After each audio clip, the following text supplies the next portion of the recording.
तळेगाव येथील चौराई टेकडीवर वसलेल्या चौराई मंदिराला आज आपण भेट देत आहोत. टेकडीच्या टोकाला बांधलेले हे मंदिर वैशिष्ट्यपूर्ण आहे आणि मंदिराच्या आतून तुम्हाला सुंदर खोरे अनुभवता येईल. सुंदर निसर्ग, घनदाट झाडी यातून वाट काढत चौराई देवीचं दर्शन घेण्याची मजा काही वेगळीच आहे. चला तर मग व्हिडिओ पहा आणि आमच्यासोबत या भटकंतीचा आनंद घ्या. मित्रांनो, खरंच अतिशय सुंदर असा मेसेज या ठिकाणी देण्यात आलेला आहे आणि अशा ठिकाणी आल्यानंतर ह्या गोष्टीचं पालन नक्की करा. तर मित्रांनो, आपण 12:40 डोंगर चढायला सुरुवात केली होती. अजूनपर्यंत तरी आपण काही मंदिरापर्यंत पोहोचलो नाही आहे, पण इथं जर पाहिलं ना तर असं वाटतं आपण पूर्ण माथ्यावर आलेलो आहे आणि त्याचा घंटेचा आवाज येतो कुठेतरी, याचा अर्थ आपण मंदिराजवळ पोहोचलेलो आहे. हे मंदिर टेकडीवर स्थित असल्याने आपल्याला एक छोटासा ट्रेक पूर्ण करावा लागतो आणि हा ट्रेक पूर्ण करण्यासाठी साधारणतः 20 ते 30 मिनिटे इतका वेळ लागतो. मोठ्या झाडांभोवती हिरव्यागार निसर्गाने हे ठिकाण खूपच सुंदर असे बनवले आहे.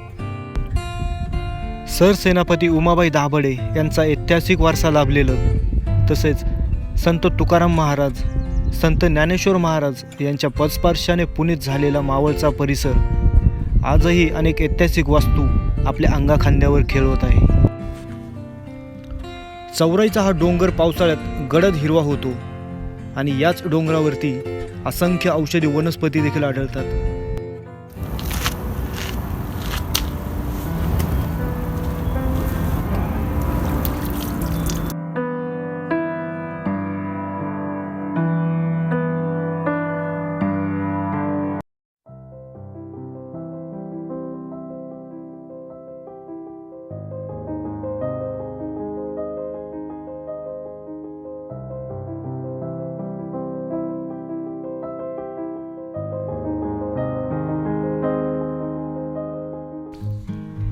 मंदिराच्या उंबरठ्यातून आत येताच आपल्या पूर्वजांनी घालून दिलेल्या संस्काराचे पालन करत प्रथमतः जमिनीवर असलेल्या कासवाला नमस्कार केला आणि झाडालगत कड्यावर असलेल्या चौराई देवीचं दर्शन घेतलं.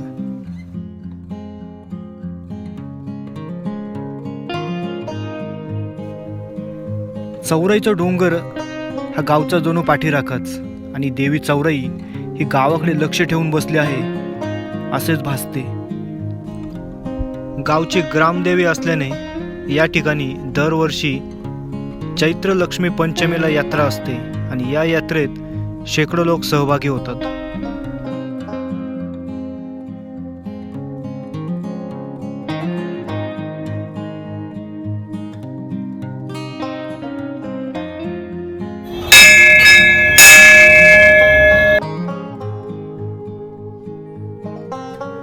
मंदिरात पराकोटीची शांतता होती.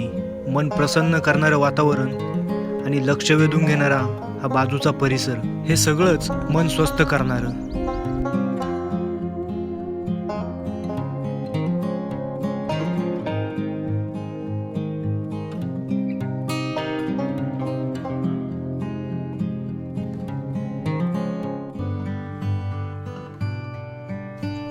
मुख्य मंदिराच्या वाटेवरच बाजूलाच काहीशा पायऱ्या चढून एक छोटंसं मंदिर आहे. या देवतेचं दर्शन घेतलं आणि डोंगर उतरायला सुरुवात केली.